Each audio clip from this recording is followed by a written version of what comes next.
নমস্কার বন্ধুরা, সবাই ভালো আছেন তো? আমার ছোট্ট মিনি ব্লগে আপনাদের সবাইকে স্বাগতম জানাই।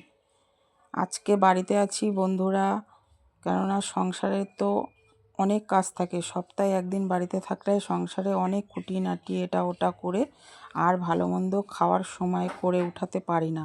বাচ্চাদেরকে নিয়ে একটু সময় কাটাবো সেটাও করতে পারি না, ঠিক মতন ওদের টাইম দিতে পারি না।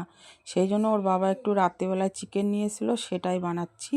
সবাই মিলে একসাথে বসে একটু ভালো মন্দ খাওয়ার চেষ্টা করি কিংবা সময় কাটানোর চেষ্টা করি, কিন্তু পেরে উঠি না।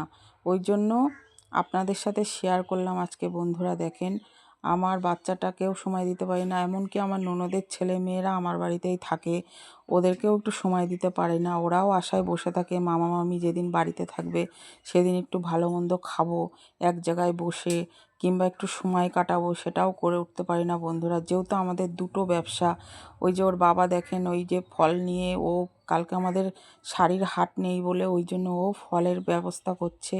ও সেই কালকে গিয়ে সকালে দোকান খুলবে, ফলের দোকান। আমাদের একটা ফলের ব্যবসা আছে, আপনারা জানেন। ওর বাবার কাজ করছে, আমি আমার কাজ করছি। তারপরে যখন এই রান্নাটা হয়ে যাবে সবাই মিলে একসাথে বসে সময় কাটাবো, ভালো মন্দ খাবো।